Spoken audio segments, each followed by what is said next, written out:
So, you want to grow your own sweet corn, but maybe you've heard it's a little tricky? Well, you are in exactly the right place. Today, we're going to break down a super straightforward plan for growing absolutely fantastic sweet corn right in your own backyard. Let's get into it. This right here, this is the whole secret. You gotta understand that corn is a heavy feeder. That means it needs a ton of nutrients and a whole lot of water to really thrive. This is not one of those plants you can just plant and forget about. But don't you worry, the plan we're about to lay out is designed to do one thing: keep this hungry plant very, very happy. Okay, before we even dream about feeding our corn, we have to talk about something that's maybe even more important: thinning. You could give your corn all the best fertilizer in the world, but if the plants are all bunched up and choking each other out, it's just not gonna matter. This is all about giving each and every stalk the space it needs to be a winner. So why is this such a big deal? Well, it goes right back to that heavy feeder thing. When corn is planted too closely, it creates this intense competition underground. The plants will literally fight each other for the same water and the same nutrients. And you know what? In the end, nobody wins. They just starve each other out, and you end up with a bunch of sad, underdeveloped little ears of corn. The goal is simple: one strong plant every 8 to 12 inches.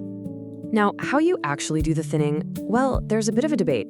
You could just pull the weaker seedlings right out of the ground. It's quick for sure, but if your soil is soft, you run the risk of messing with the roots of the strong plant you're trying to save. The other way is to just snip the unwanted seedlings right at the soil line with a pair of scissors. This is way safer for the roots of your keeper plant, but there's a tiny chance the snipped one might try to regrow. Honestly, either way works. Just remember the goal: one strong, healthy stalk with plenty of elbow room. All right, our plants have their personal space, so now it's time for the main event: the feeding plan. This is a really simple 3-step strategy, and it's all about giving that corn the nitrogen it absolutely craves at exactly the right time. But before we jump into those steps, let's get a key term down: side dressing. It's a super simple technique, and it is exactly what it sounds like. Instead of mixing fertilizer into the entire garden bed before you plant, you're just sprinkling it along the sides of the rows of plants that are already growing. This puts the food right where the roots can find it. Okay, here it is, the 3-step plan. Step 1, right when you plant, give them a balanced fertilizer to get those seedlings off to a good start. Easy enough. Step 2 is when things really take off. When the corn is about a foot tall, you're gonna side dress with some high nitrogen fuel. Now here comes the really smart part, step 3.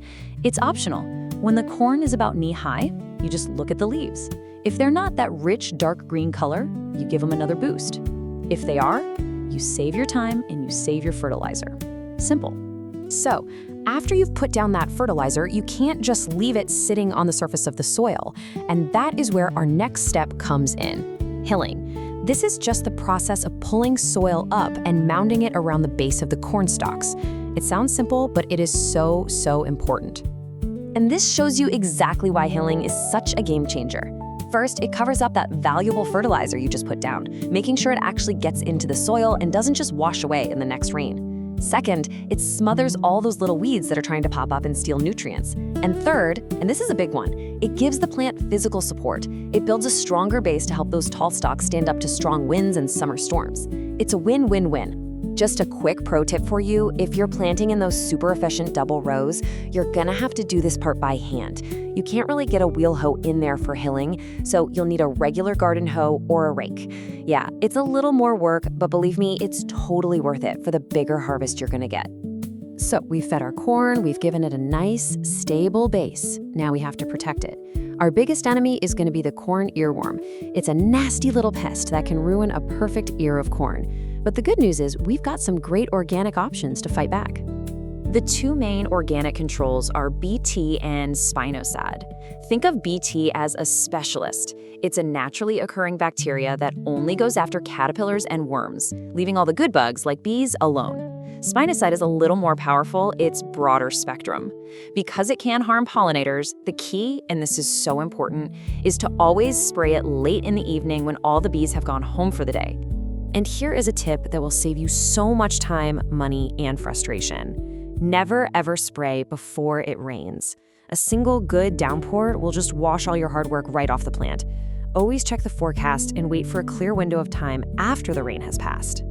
This brings us all the way back to one of the smartest parts of this whole plan. Remember that optional third feeding? Well, the key to getting it right is learning to read the green. Your corn will literally tell you exactly what it needs, just by the color of its leaves. Honestly, this is probably the best advice for any gardener, for any plant. Your power of observation is your best tool. Instead of just blindly following a schedule, get out there and take a close look at your plants. They'll give you the answer. And this chart just makes it crystal clear. If the leaves are looking a little pale, a little light green, the plant is basically shouting, "I'm hungry for more nitrogen." That's your signal to go ahead with that optional feeding. But if the leaves are a deep, dark, lush green, the plant is happy. It's well fed. Adding more fertilizer at that point is just a waste. All right, we are rounding the home stretch now. Let's cover a couple of final expert tips, and then we'll break down what a plan like this actually costs. You are going to be surprised at how affordable this is. I love this old school gardener term, laying it by. This is what they call that final hilling and that final potential fertilization. Once you've done that, the really heavy work is over. You lay it by, which just means you let it grow and mature on its own without any more big interventions. Okay, let's talk numbers, because this is where it gets really exciting. Let's use a real-world example, a garden plot that's about 1,000 square feet, big enough for almost 1,000 corn plants. The total cost for all the organic fertilizer you'll need for the entire season is just $26. And what about keeping the worms away? To protect that same huge plot from earworms for the whole season using a great organic product, you're looking at another $10. That's it. So you add it all up. For just $36 in supplies, you can follow this entire plan and grow a massive harvest of nearly 1,000 ears of fresh, delicious, organic sweet corn. I mean, just think about that for a second. That is an absolutely incredible return on your investment. So there you have it, a simple, super effective, and seriously affordable plan to grow amazing sweet corn. It really just boils down to starting strong, feeding smart, and paying attention to your plants. So the only question left is, are you ready to get growing?